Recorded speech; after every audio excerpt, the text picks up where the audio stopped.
اگر سانپے پہ ہاتھ لگ گیا تو اب تمہارے ہاتھ کبھی جل ہی نہیں سکتا ہے. پتہ نہیں کیا کیا برکتیں عطا.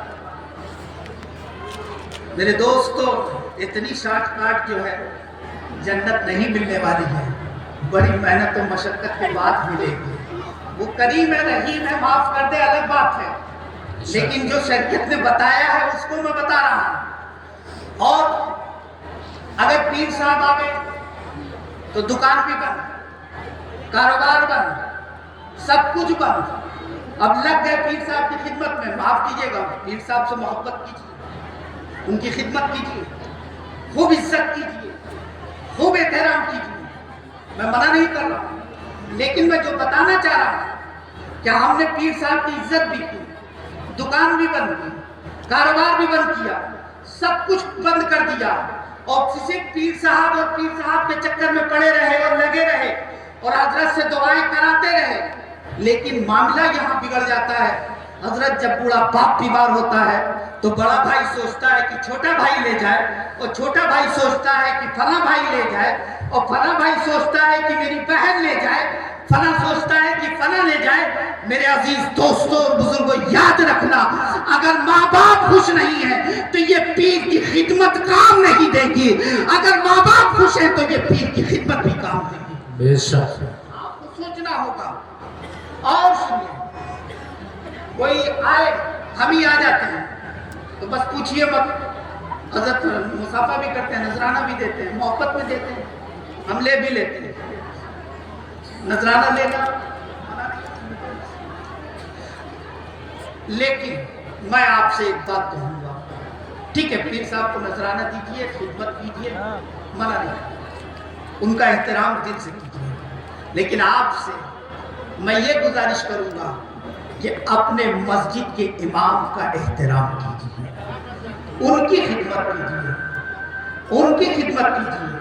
تنخواہ تو تھوڑی سی دیتے ہیں، 8,000 10,000 6,000 55,000.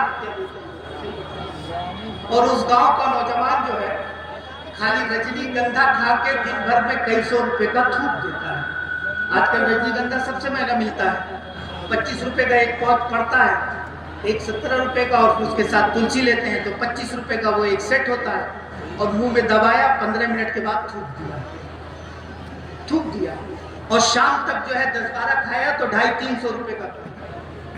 میرے عزیز، میں آپ سے کہوں گا کہ صرف ایک دن کھانا بند کر دینا، اور جمعے کے دن جمعہ بعد جو ہے بڑی عزت کے ساتھ 100-200-50 روپے اپنے امام سے جمعہ کے بعد مصافحہ کر لینا. اس غریب کا دل خوش ہو جائے گا، اس کے بچے خوش ہو جائیں گے، اس کے حالات بھی اچھے ہو جائیں گے. پھر اس کے بعد وہ کہیں ٹیوشن پڑھانے نہیں جائے گا، اور نہ ہی کہیں جو ہے گنڈا تعویذ کے چکر میں پڑے گا. بتائیے کریں گے کہ نہیں کریں گے؟ کریں گے. بس ایک ہی آدمی ہاتھ اٹھایا، بقیہ لوگ سوچ رہے ہیں تو بھائی امام کو دینے کی بات کہہ دی میں نے نا. اگر میں کہہ دیتا کہ حضرت نواز شریف محمد صاحب آئے، بہت بڑے پیر ہیں، آئیے ان سے مصافحہ کیجئے، 100 روپے نذرانہ دیجئے، تبھی لائن لگا. وہ تعریف کر دیتا، اٹھا کے پل بنا دیتا، پتہ نہیں کیا کیا بنا ڈالتا.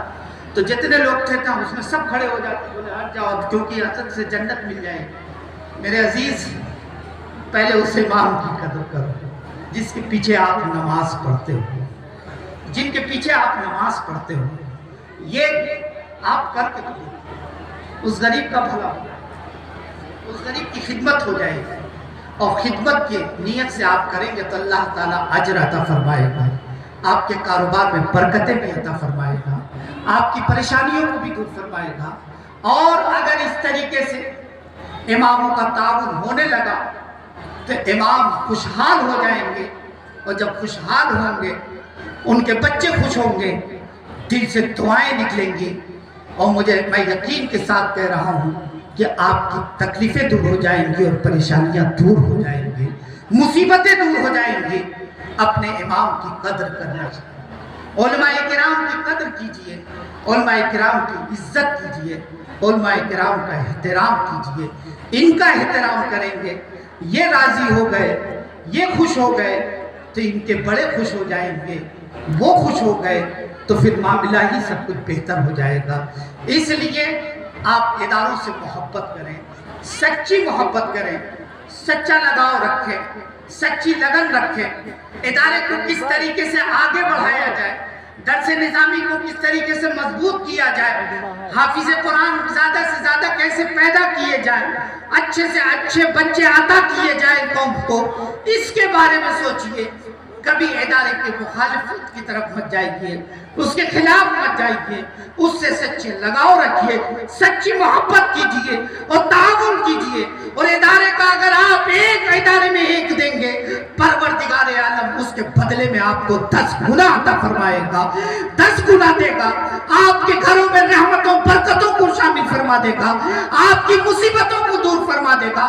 آپ اداروں کی خدمت تو کر کے دیکھیے, اداروں سے محبت تو کر کے دیکھیے, اداروں سے دل لگا کے تو دیکھیے.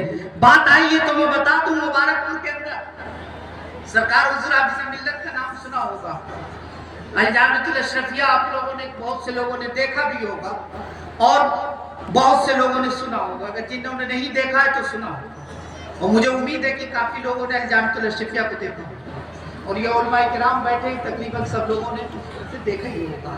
اور حضرت تو وہیں پہ تعلیم حاصل کیے ہیں. الجامعۃ الاشرفیہ مبارک, الجامعۃ الاشرفیہ کی جب بنیاد رکھی جا رہی تھی تو چندہ ہو رہا تھا.